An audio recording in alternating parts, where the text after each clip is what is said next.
At the top right of the map, we have our Zerg player starting for the Slayers team down a map in the best of 3. It is Slayers Yu-Gi-Oh! Slayers Yu-Gi-Oh! He was not really prepared for his opponent in the last game. He played a pretty good game, but in the end it was just not enough. This one engagement where his Ultralisk could not really close the distance and blocked each other went really in favor of his opponent. At the bottom left in blue, starting for Samsung Khan, we have Samsung Khan Reality. He gets an intro music. Look at this. Oh my god. That is actually so cool. I actually thought the whole song was gonna play for a second. That worked so well. That was insane what just happened. And obviously somebody pressed the wrong button, but it became the right button. That was pretty cool. I liked it. Reality now has its own theme song. Is it a fantasy? No. Here's reality. That was so lame that it actually physically hurt me. Well, fantasy also lost in the OSL finals. Yeah, I know. It's like that was the stat that comes up on the screen. It's like counter. That was terrible. Thank you. I know. Rub it in, Jay. Rub it in.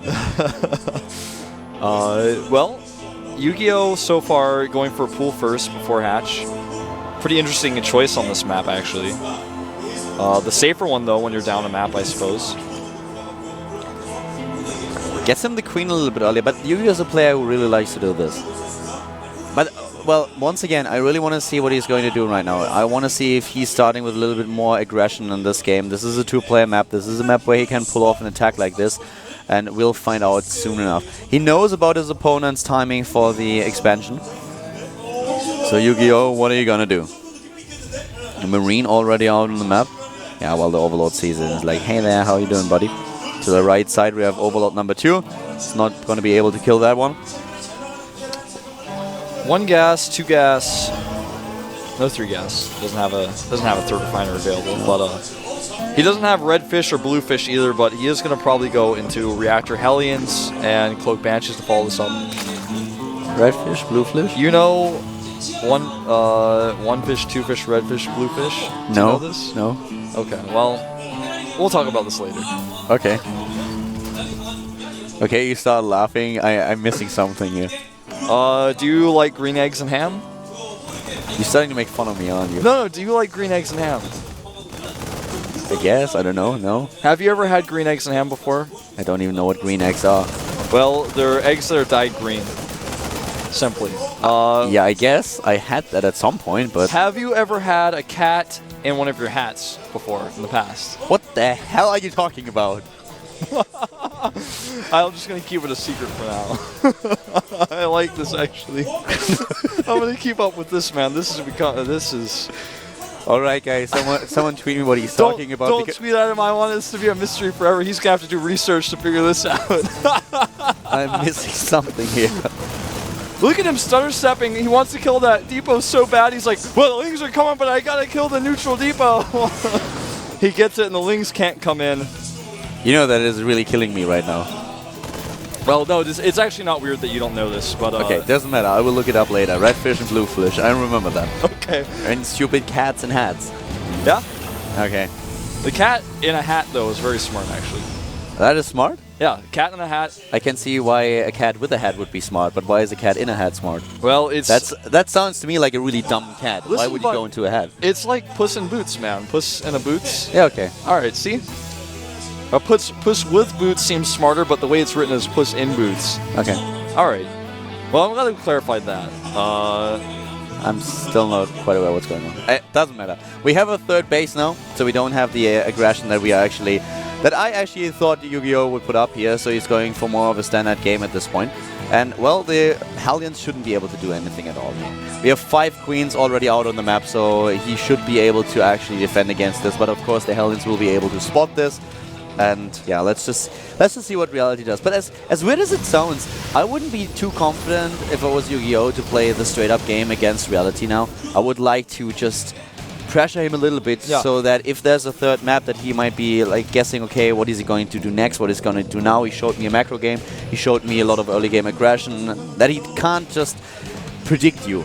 Exactly. I mean, it looks like Yu-Gi-Oh! He wants to play the more straight-up game here, but I mean, he may still go for one of these big mid-game baneling attacks, but you know, doing one of these Roach-only pressure builds to trade for SCVs, for example, could be a way to put Reality more on the defensive, because right now, Reality's kind of cutting some corners, and he's getting ahead as a result. The third base for Yu-Gi-Oh! A little bit late here, and the Hellions are present on the map. Yu-Gi-Oh! Doesn't spot them, so he can't chase them with the Queens. The Hellion phase ends, though, as we have Medivac production started, and Reality just transitioning quite flawlessly in this game so far. Yeah, with those 2 Medivacs, he will be able to drop again. That's really what he loved to do in the last game, and we are probably going to see a dropship head out very fast. And of course, he can also just try to use the dropships in combination with a few Medivacs to force the creep back. The one thing that with these Medivacs, the fast Medivacs he has that it delays him is his 1/1 upgrades. He doesn't have the eBays out yet. This is something that Yu-Gi-Oh! Starts already with his +1 melee and +1 for Carapace. And with those upgrades, it looks like Yu-Gi-Oh! Is going for an infested transition this time. Once again, Spire probably no. Might do it, but I guess not. He doesn't even start his tech up yet. So he's actually playing this really safe with a lot of anti-air. Yeah, the he upgrades, he doesn't and the know, Bailing Nest. He doesn't really know what is going on in the main base. He doesn't know if there's going to be Banshees or not, so he's forced to make these spores, which he can move around later for drop defense, for example. So I like this. Playing it safe. This is a very late tech, by the way. Oh, wow, this is a strong push, and since he was making tumors, he's going to lose a queen or two here, too. Maybe even 3. Yu-Gi-Oh! Is in trouble. He's not only losing 4 queens, Wolf. He might lose the game. Yeah, he doesn't have speed. The Hellion's going to do a ton of extra damage to those lings. The spine is down. He's running up the ramp. He doesn't have banelings. He doesn't have anything to stop this. This attack is devastating. Yeah, I think he's just going to die here.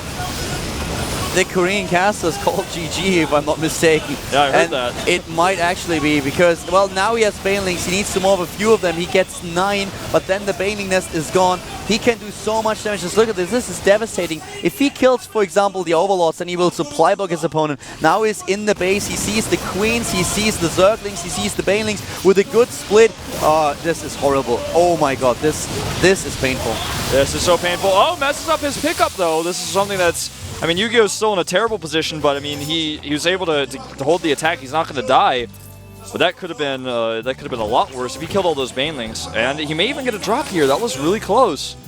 Reality, though, has a 3rd command center to fall back on. His 1/1 upgrades are started here. He killed 16 Harvester. He killed, of course, also the Baneling Nest. Do you know what I would have preferred for him to do? As I mentioned, I would have actually liked him not moving up the ramp, but he had like 5 Overlords in one spot. They don't have a speed upgrade, so they could kill 5 Overlords. That would have supply blocked Yu-Gi-Oh! That would have forced out 5 additional lava. I think if he really tried to, he might even have been able to take down the hatch. Actually, that's what I was thinking. When I saw him at the hatch, I was about to say, actually right before he ran up the ramp, I was thinking to myself, I was about to say, why doesn't he stay here? It looks like he's staying here just trying to camp the larva, killing any units that come out, killing the Overlords, maybe the hatchery, now but then he went up the ramp. He didn't know it. He saw the Baneling Nest, so he wanted to take down the Baneling Nest, but it finished, and so...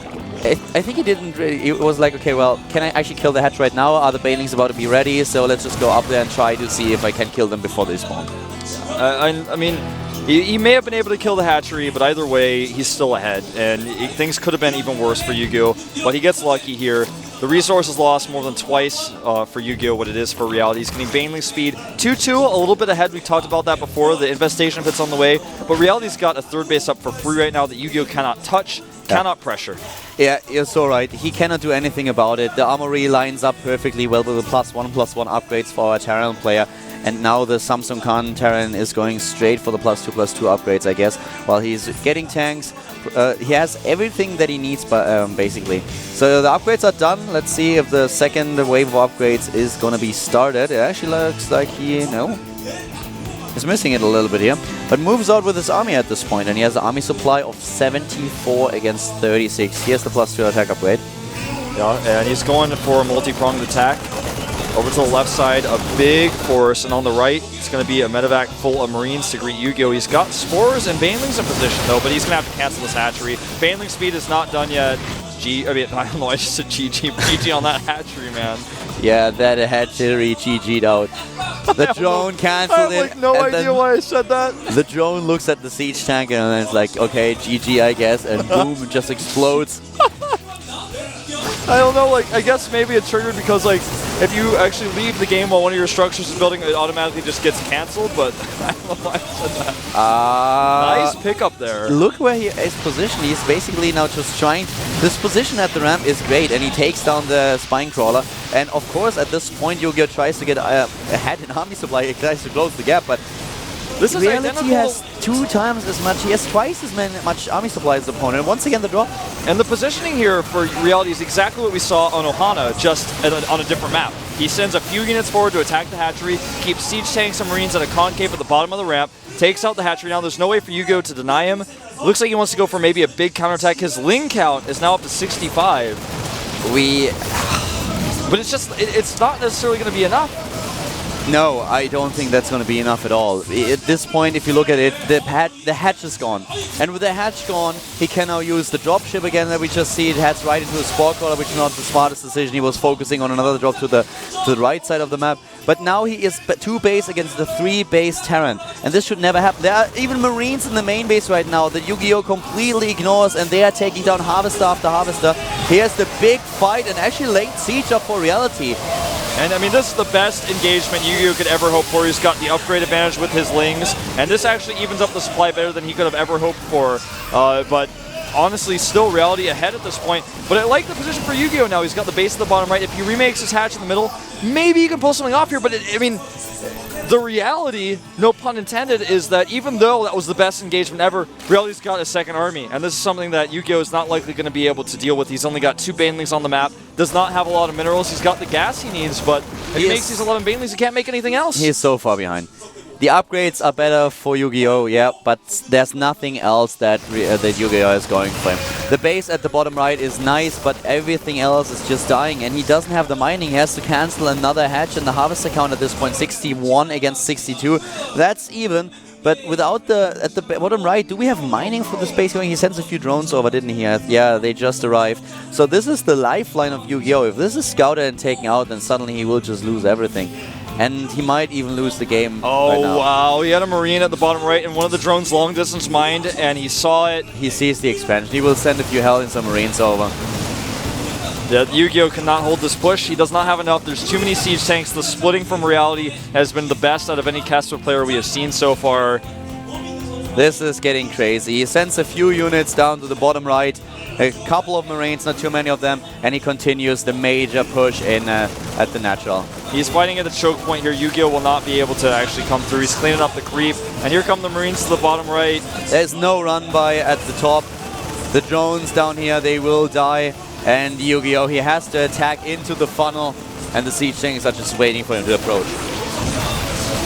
Reality is going to be the first Castle player to advance here. Here's Yu-Gi-Oh!'s last stand. The Banelings rolling in. There's 2 siege tanks. The Marine split is ready. There's a drop in the main. And Yu-Gi-Oh! Will break through on the ground, but the drop in the main is still a problem for him, as well as the reinforcing units. Yep, the main base is going strong at the bottom right. More drones are dying. They're still mining. The hatch is going to die as well. And now Yu-Gi-Oh! Is at 90 supply against 140. He still doesn't have the mining. The base to the bottom right, it died. And the army supply is now 83 against 41 in favor of Reality. Yep. Yu-Gi-Oh! Has chitinous plating for Ultralisk he cannot afford to make at this point. And I'm a little bit surprised he didn't even cancel that, because you should know that 1 Ultralisk, if he can even afford 1, is not going to be helpful here. He should be trying to be as cost efficient as possible in this type of situation. And he's making the hatchery again at the 3rd base. And look at this position from Reality. He doesn't have enough units to hold against the Banelings unless he splits perfectly here. An awesome hesitation from Yu-Gi-Oh! A decent split. He's going to lose a lot of those Marines. Of course, the Zerglings are quite strong here, but the reinforcement, that's the problem that he has to deal with. There is just simply too much. Reality, he is just sending wave after wave towards his opponent's base, and he knows that Yu-Gi-Oh! At this point is bound to run out of minerals. Reality has way too many units queued up on his barracks I'm looking at right now. He should add some additional production facilities. I think part of the problem for him also is that he's sending small armies in. Once he starts to stack up here and get a big force, this is going to be the end of Yu-Gi-Oh! This is almost like a Dota situation here, where now all the creeps are together and Yu-Gi-Oh! Cannot defend. This is going to be it maybe here. He's got a lot of Lings, and once again, he may push this back, but this is just not something that he can afford to replace. 140 supply against 58. And this time he doesn't actually push it back. Yes. It's too much. This time it is too much indeed, and just look at the production tab in the unit counting station. He has 38 Marines, 25 Zerglings, that's all that he has. And with all those medivacs, the Marines, they won't die. G, well, 1 G there, probably a mistake.